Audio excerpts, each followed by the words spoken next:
Ladies and gentlemen, I'm here to discuss Zion Williamson right now.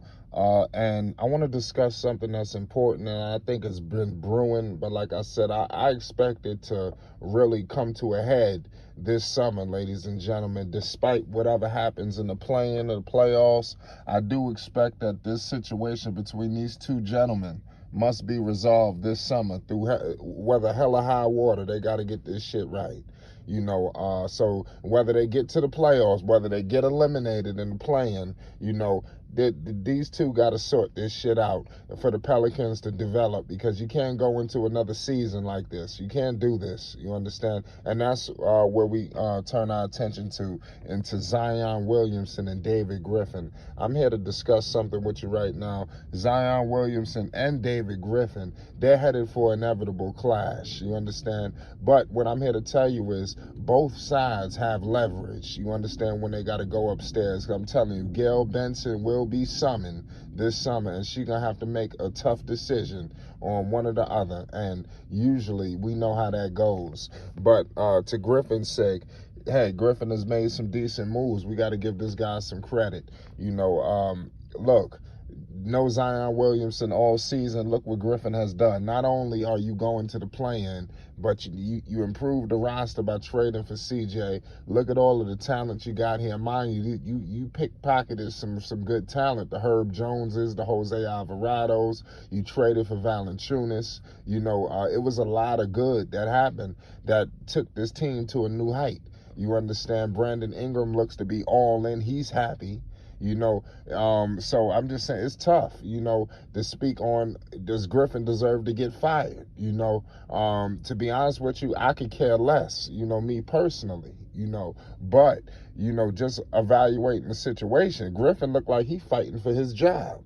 You understand? I think it's going to be tough to just ask David Griffin, because look what this man has done with no Zion Williamson. You almost like you got to look at what both sides are bringing to the table. Zion Williamson, a freak of nature, once-in-a-generation talent. You understand? But this man is rarely on the floor, ladies and gentlemen. We all know when this guy is on the floor. This is why everybody's losing their mind. The man was put up 27, shooting 61% from the field, 7 rebounds, and 3 assists. Are you kidding me? Mind you, he was about to get to that point. Zion rolled with him, assist could have shot up. He could have been hovering around Miss Triple Dub for all we know, but we'll never know. But it is what it is, ladies and gentlemen. Zion Williamson is a great talent, but this guy's got to get on the floor. So it's going to be tough.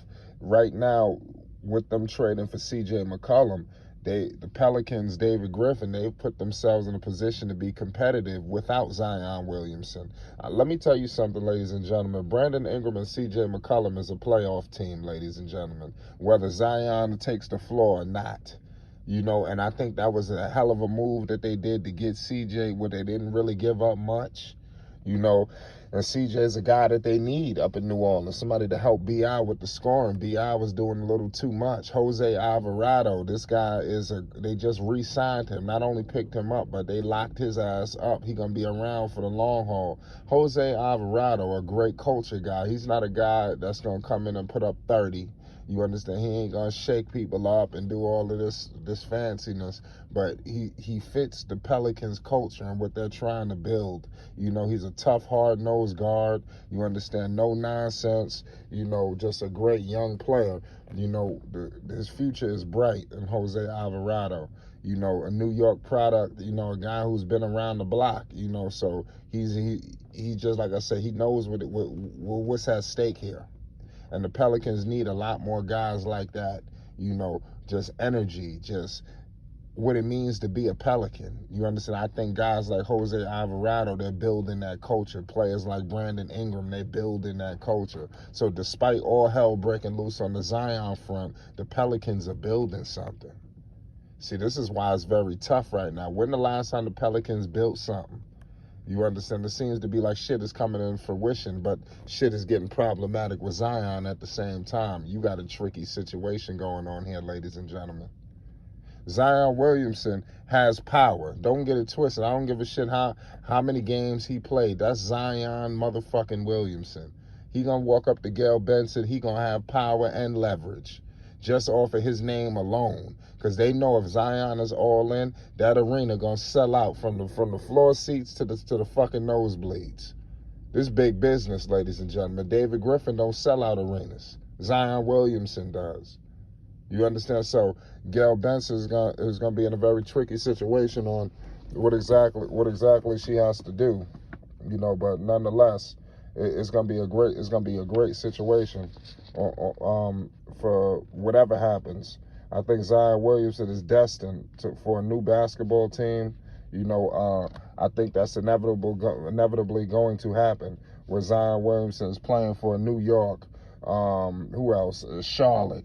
I think all of these teams are going to have to come up in the mix of the next team for Mr. Zion Williamson.